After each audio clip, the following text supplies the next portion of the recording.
قوم کی فکری و نظریاتی تشکیل، علمی و عملی مہارت اور ملک و ملت کی تعمیر و ترقی کے لیے قوم کے بچوں اور نوجوانوں کو معاشرے کا جوہر قابل بنانے میں تعلیمی نصاب اساسی اہمیت کا حامل ہوتا ہے۔ ذمہ دار حکومتیں اس کو ملکی دفاع کی طرح اہمیت دیتی ہیں، بلکہ کسی بھی ملک کے مؤثر دفاع کے لیے تعلیمی نظام ہی مؤثر بنیاد فراہم کرتا ہے۔ قومی تقاضوں سے ہم آہنگ عمدہ تعلیم و تربیت سے ایسی نسل تیار ہوتی ہے جو مضبوط فکری بنیاد پر کھڑی ہو، امانت و دیانت کے زیور سے آراستہ ہو اور جو عمدہ معاشرتی اور اخلاقی قدروں سے ملک و ملت کا تشخص اجاگر کرے، تاکہ جب ملکی اداروں کی بھاگ دوڑ ان کے ہاتھ میں آئے تو ہر طرف ترقی کے حیران کن مناظر سے قلب و نظر طمانینت اور مسرت کے جذبات سے سرشار ہوں۔ جبکہ اس حقیقت سے بھی انکار نہیں کیا جا سکتا کہ اگر کسی جگہ اپنے خاندان اور ملک و ملت کے لیے کوئی قابل فخر شخصیت ہے تو یقینی طور پر اس کے پیچھے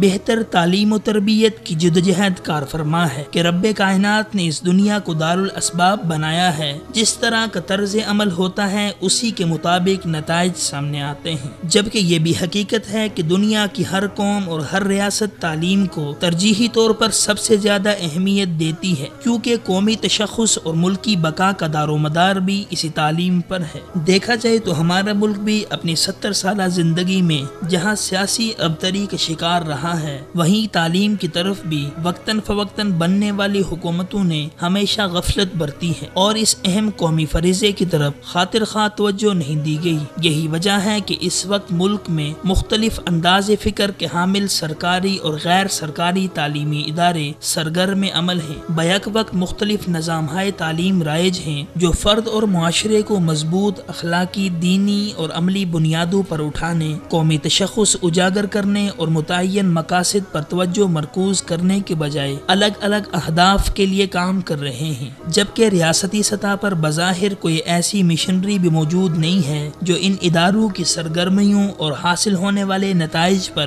وسیع تر ملی مصالح کو سامنے رکھتے ہوئے نظر رکھے۔ جبکہ نصاب تعلیم سے متعلق پچھلے دنوں باخبر دانشوروں کی طرف سے مزید حیران کن اور ملک و ملت کے لیے تباہ کن سرگرمیوں کی اطلاعات اخبارات میں شائع ہوئی تھی، وہ یہ کہ ایک امریکی ادارہ USCIRF جو عالمی سطح پر مذہبی آزادی اور تعلیم کے نام پر تشکیل دیا گیا ہے، اور یہ ادارہ ایک مقامی NGO piece and education foundation کے تعاون سے پاکستان کے نظام تعلیم اور نصاب پر 9/11 کے بعد سے پوری سرگرمی کے ساتھ کام کر رہا ہے، جبکہ پچھلے 10 سال کے عرصے میں اس ادارے نے سرکاری نصاب تعلیم کی کتابوں میں سے ہر اس مضمون، پیراگراف اور اسلوب کو خارج کرنے کی رپورٹ تیار کی ہے جس سے اسلام کی حقانیت، ملی رجحان اور اپنی تاریخ سے وابستگی کا تاثر ملتا ہو۔ اسی وجہ سے نصاب کی بہت سی کتابوں میں یہ تبدیلی عمل میں بھی آ چکی ہے، جبکہ اسی رخ پر مزید کام بھی جاری ہے۔ ایسا لگتا ہے کہ بیرونی دباؤ کی وجہ سے اس ملک کو سیکولر بنانے اور مسلم گھرانوں کے بچوں کا رشتہ اپنے دین اور تاریخ سے کاٹنے اور قیام پاکستان کے عوامل سے بے خبر رکھنے کی کوششیں زور و شور سے جاری ہیں، بلکہ حکومت میں موجود لامذہب عناصر کی مدد سے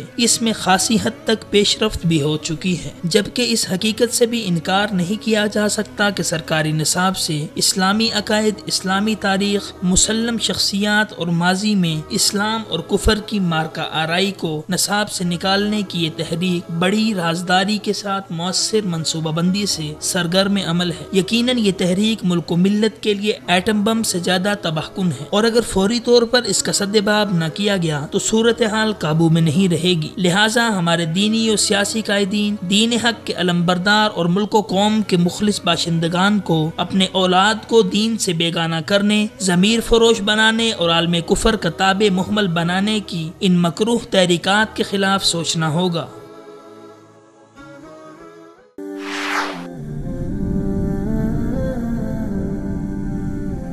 وصال اردو،